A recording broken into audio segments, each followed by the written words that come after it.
The Tenali physiotherapy association ఆధ్వర్యంలో ప్రపంచ physiotherapy దినోత్సవం ఘనంగా నిర్వహించారు. ఫిజియోథెరపీ ప్రాముఖ్యతను నిర్వాహకులు తెలియజేశారు. స్థానిక రైల్వే స్టేషన్ రోడ్డులోని గౌతమ్ గ్రాండ్ హోటల్ కాన్ఫరెన్స్ హాలులో సోమవారం ప్రపంచ ఫిజియోథెరపీ దినోత్సవం జరిగింది. ది తెనాలి ఫిజియోథెరపీ అసోసియేషన్ ఆధ్వర్యంలో జరిగిన ఈ వేడుకల్లో అసోసియేషన్ అధ్యక్షుడు డాక్టర్ కంబం వెంకటకుమార్ మాట్లాడారు. ప్రతి సంవత్సరం సెప్టెంబర్ 8వ తేదీన ప్రపంచ ఫిజియోథెరపీ దినోత్సవం జరుపుకోవడం సంతోషంగా ఉందన్నారు.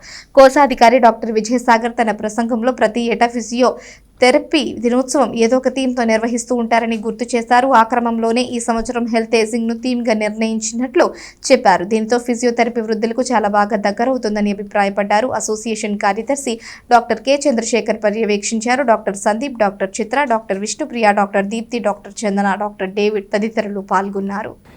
రోజు ముందుగా తెనాలి పట్టణ ప్రజలకు, మా ఫిజియోథెరపీ అసోసియేషన్ మెంబర్స్కు, అలాగే తోటి ఫిజియోథెరపీ మిత్రులకు ప్రపంచ ఫిజియోథెరపీ దినోత్సవ శుభాకాంక్షలు తెలియజేయడం జరుగుతుంది.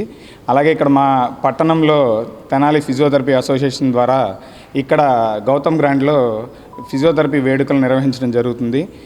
అలాగే ప్రపంచంలో ఫిజియోథెరపీ దినోత్సవం ప్రతి సంవత్సరం సెప్టెంబర్ 8వ తారీఖు నిర్వహించడం జరుగుతుంది. దానికి ప్రత్యేకంగా ఒక థీమ్ ఏర్పాటు చేయడం జరుగుతుంది.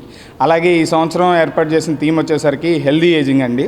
అంటే వృద్ధుల్లో వచ్చే సమస్యలకి ముందుగానే మనం ఫిజియోథెరపీ ద్వారా ఆ సమస్యలను ఎదుర్కొనే విధంగా వాళ్ళని ప్రిపేర్ చేసి దానికి సంబంధించిన ఎక్సర్సైజులు, దానికి సంబంధించిన డైట్ అవన్నీ మేము ప్రిస్క్రైబ్ చేసి వాళ్ళ వృద్ధాప్యంలో వాళ్ళ సమస్యలని జాగ్రత్తగా వాళ్ళు హ్యాండిల్ చేసే విధంగా మేము ప్రోత్సహించడానికి ఈ సంవత్సరం థీమ్గా తీసుకోవడం జరిగింది. అలాగే పెద్దవాళ్ళకి ఎటువంటి సమస్యలున్నా తెనాలిలో ఫిజియోథెరపీ అసోసియేషన్ తరఫున చాలామంది ఫిజియోథెరపిస్టులు ప్రాక్టీస్ చేస్తున్నారు. వాళ్ళలో ఎవరిని మీరు కన్సల్ట్ అయినా వాళ్ళు దానికి సంబంధించిన వైద్యము, దాంతోపాటు ఎక్సర్సైజులు, దాంతోపాటు వ్యాయామాలు చేయడం మీకు సూచించడం జరుగుతుంది. అలాగే ఇప్పుడు మీరు ఇంకా మరిన్ని కార్యక్రమాలు మేము చేసే దాంట్లో మీరు కూడా మీ వంతుగా సమాజానికి ఉపయోగపడేలాగా ఎంకరేజ్ చేయాలని కోరుతున్నాను.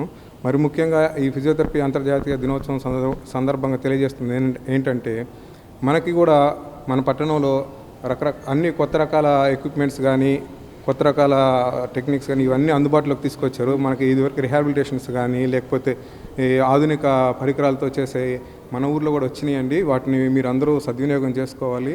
మెయిన్ ఇందాక మన ప్రెసిడెంట్ గారు చెప్పినట్లు